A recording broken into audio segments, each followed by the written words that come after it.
Hello folks, and welcome to Dead Set Anime.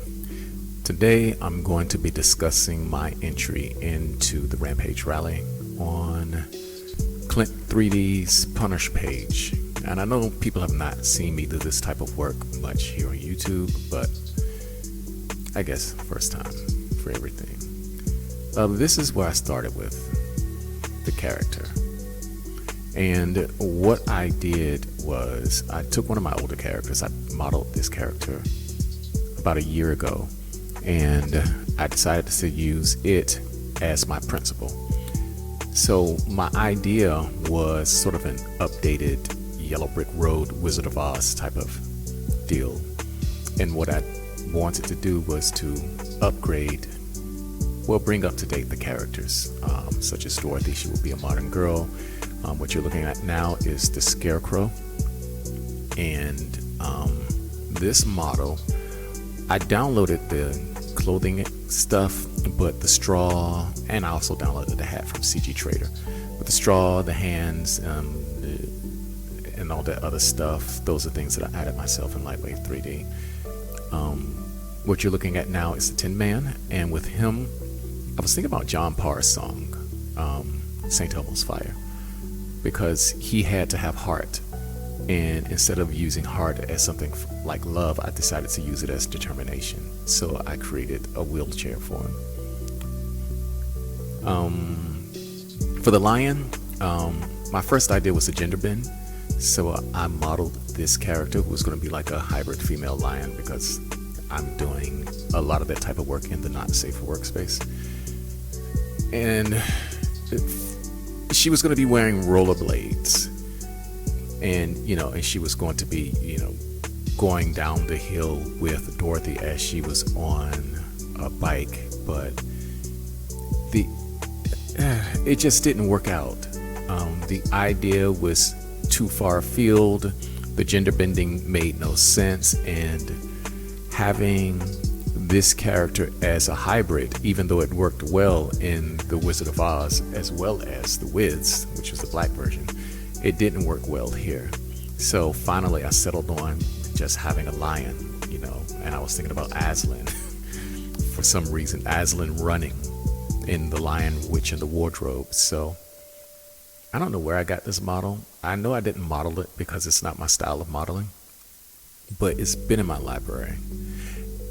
And here we have an ape, because for the flying monkeys, I was going to use an ape because it was more intimidating. So next, I had to rig, of course, the bike. The character I had already rigged because, I'm a rig. It's my strong suit. Character modeling and rigging is my strong suit. So I was playing to my strengths. And, the rig had to be functional, obviously. So there had to be, global settings for everything, as well as the bike had to be independent, and the character itself had to be independent with dependencies. Things had to work together. And it's one of the more complicated rigs to do, especially when you have two rigs. Actually, this is 3 different rigs interacting with each other in order to make this work. But I got all of the flexibility out of it that I wanted, and I think this part of the project worked out very well. As we can see, I got the pedals working, and she did not have to jump on and off, so that bit of complication did not have to come up in this project. But yeah, I was very happy with this outcome. And as we can see, this was after I animated the jump. And so I animated this first because this character on the BMX bike, Dorothy on the BMX bike, would be the principal character. And while you're probably thinking about Ruby Red slippers, no, actually the bike in the production was actually Ruby Red, because I changed the mode of transportation from shoes to the bicycle in my attempt to make it up to date.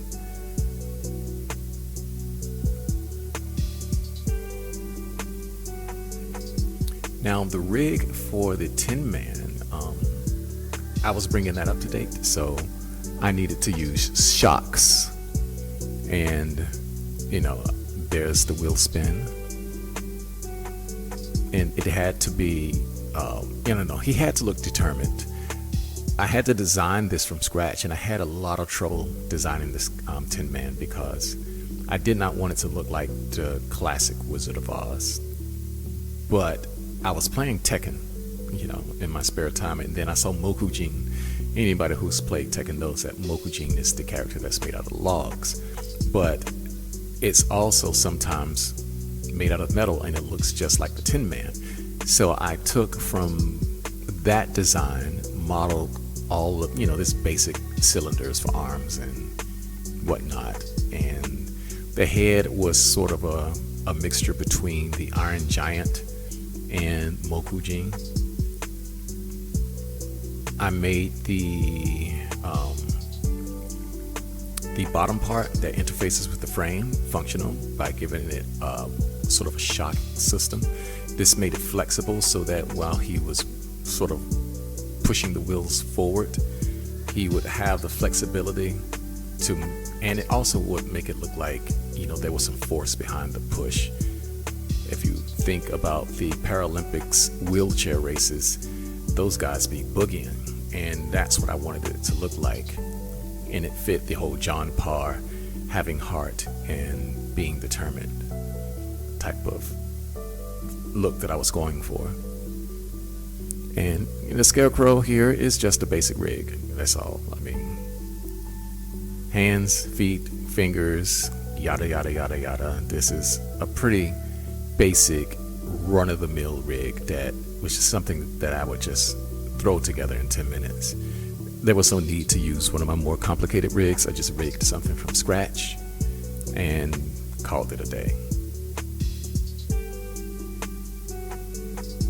But it did turn out well, I will admit that. So, and also about the Scarecrow, I wanted something to show that he had brains, and he was supposed to have been giving directions to everyone else. And this is the flying ape. And unfortunately, I did not finish the project. That's the reason why you don't see him, and that's also the reason why you get that strangeness with the lion just flying off into the ravine. He was supposed to intersect with the ape and just stop, and the frame would move them out. Well, actually, because of the motion of the camera, they would be moved out of frame. So I ran out of time. I did not have a chance to add the ape to the scene, and it sort of throws the whole thing off. I'm not happy about that, but it's just like my old professors used to say, better submit bad work than no work at all. Basically what they're saying is like, a bad grade is better than a 0 all day. And the mantra in this business is publish or perish. So I had to publish, finished or not. But as you can see here in the demo with all three runners, you see how the lion stops? That's where he was supposed to intersect with the flying ape. And there's supposed to be a stream of them coming from left to right out of the ravine. But I never got to that part. I was 95% done, and I ran out of time and had to render. But you can see the Tin Man, and what I meant by his determination, he's really rolling those wheels. So I was also proud of that part too. And then the last thing I did was I brought it all into Unreal Engine. This time you can see the Scarecrow riding on the back axle with the Tin Man.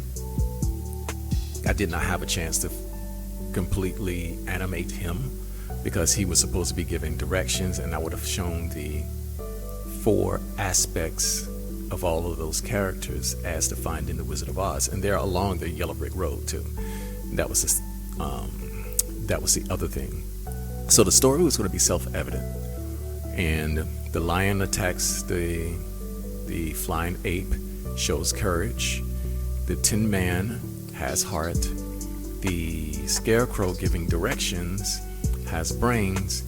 And Dorothy, who clicks her heels 3 times, well, she's riding a bike, and mode of transportation, she's trying to get back to Kansas. And that was my idea for the Rampage Rally. So, now you know.